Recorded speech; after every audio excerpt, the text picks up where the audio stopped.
And it's day 8. Day 8. So I'm recording this while my son is doing playtime.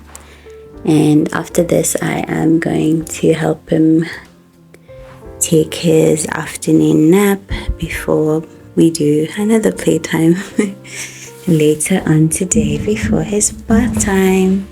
He's a big boy now, almost 3 months, and his wake times are more frequent than when he was an infant, when he was a newborn. And he's able to actually just stare at the ceiling and just be by himself quietly. I love it. It's good. It's really good. Welcome to day 8.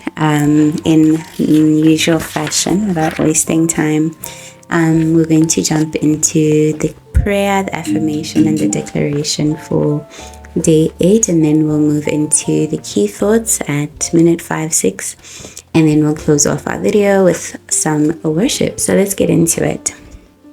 The prayer for day 8 says, Father, bless the work of my hands and multiply my efforts. The affirmation says, my work is excellent, impactful, and fruitful. My work is excellent, impactful, and fruitful.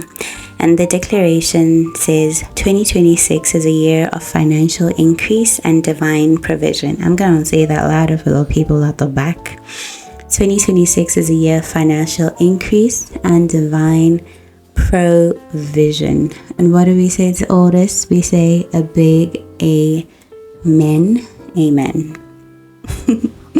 So I love the prayer. It says that, Father, bless the work of my hands and multiply my efforts, especially I think in the area of our career, and also for me, my creative efforts. I believe for God to move in a very big way, that he's already moving. He's not bound by time. He's already moving in 2026 for me in my career, in my creative efforts, and he's blessing the work of my hands. He's blessing the effort that I'm going to be putting in.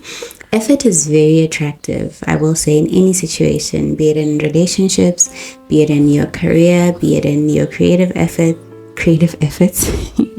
Effort is very attractive. And more so in your relationship with God. How much effort have you been putting in terms of building your intimacy with God in the year 2025? Be honest with yourself. Take time to really think about it, to say, my efforts this year in terms of pushing and giving time to Bible study, to prayer and worship, Gorata, have not been all that. I will be honest with you, be honest with myself. Leave it in the comments. What has your effort looked like in 2025 in terms of building your intimacy with God, getting to know him and allowing him to get to know you a little bit more? And for me, to be honest, given that 2025 was characterized with me being a pregnant girly all year round, I think my level of intimacy was centered around me carrying this human being. And there we go, he's doing number 2. Yes, carrying this human being inside me and trusting God to nurture him. So week in, week out, I'd read the review in terms of what's happening in my womb, week by week, like it describes what's happening in terms of the little ball from a tiny little seed to a bean to a prune to an apple to a watermelon until he comes out. So for me, prayer was characterized around covering him, covering myself for a healthy delivery, and God was faithful. And I think now that I'm in a new season of motherhood, it's characterized by not only sealing myself in this moment in him, but praying for our destinies and asking for God to do a good work now in our futures, even though we're here in the present time. My son is doing number 2, guys. But yeah, let's get into the key thoughts for day 8, right? So I'm just going to read them out, and I will share our focus verse first. Actually, let's start there. I've decided to title today's video Mary's Yes, Lessons of Surrender and Trust. the essence of surrender. I had 3 title options, I will be honest. But anyways, let's read Luke 1 verse 38 first. Matthew, Mark, Luke, John. Matthew, Mark, Luke, John. Yes, Luke 38 says, reading in your hearing.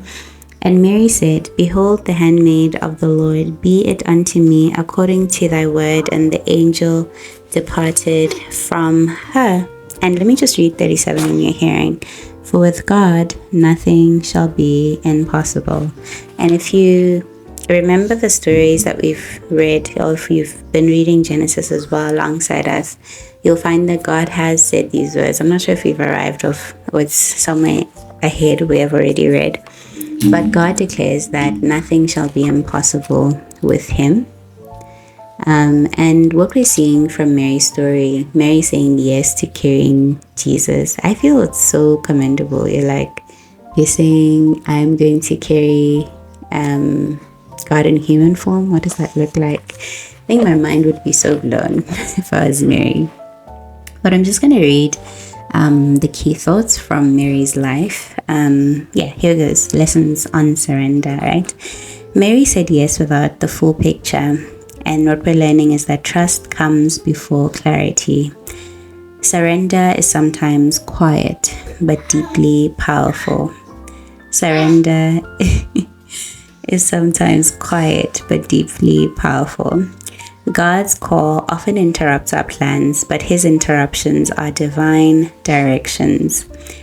Saying yes invites both our favor and responsibility. And lastly, trust doesn't mean that we don't feel fear. It means we move with God anyway. And I think for me, my yes that's changing my life is my content creation journey. And truly, I remember when I decided to come onto YouTube, I was so nervous recording my first video. I was even wearing a jersey. Can you imagine? And it was hot that particular day. Wearing a jersey because I felt comfortable wearing it. I love winter, guys. Let me just put that out there. But what we're learning from Mary and having a heart posture of surrender to God is that God can work through us and use us as we are, as long as we allow ourselves to surrender to him and to surrender to his will and ways. Imagine if Mary went left and is like, yes, I'm gonna carry Jesus, and start making these plans for his life and trying to map out what his life is going to look like, and not rely on the God who put this son in her womb and created an entire person. Like sometimes I take time to look at my son and I think I couldn't have done this myself. So the rest of his life I'm not going to do by myself, because it would be a fool's something. It would be foolish to try raise my son on my own without wisdom from God, from what the word says about raising a child, right? So it would be foolish to try to do it on my own strength. But similarly, in all the other areas of our lives, I feel and believe, I know that the Bible has principles for every single area of our lives. It could be career, it could be money, it could be your health, it could be relational, but each and every single area of our lives, God has put a principle that you can apply that can shift how you live your life. So I'd want to challenge you to look at your life now and say, what area of my life do I need to surrender to God currently that I'm holding on to?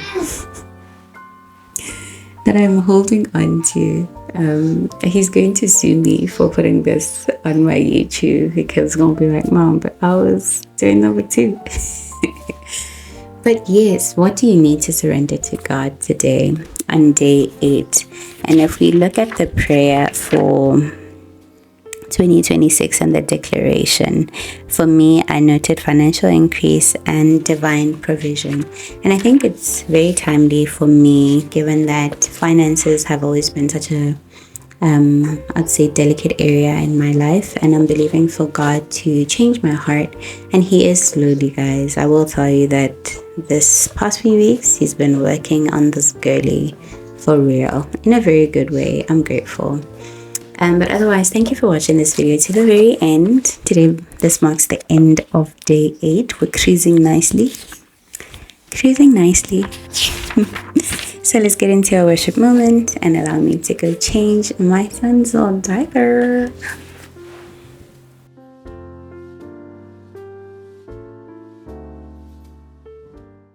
And I'll testify of the battles you won, how you were my portion when there wasn't enough. And I'll testify of the seas, bless you, that we've crossed, how the waters you've parted, the waves that I've walked, singing, oh, my God did not fail. Oh, that's the story I'll tell, singing, oh, I know it is well. Oh, that's the story I'll tell.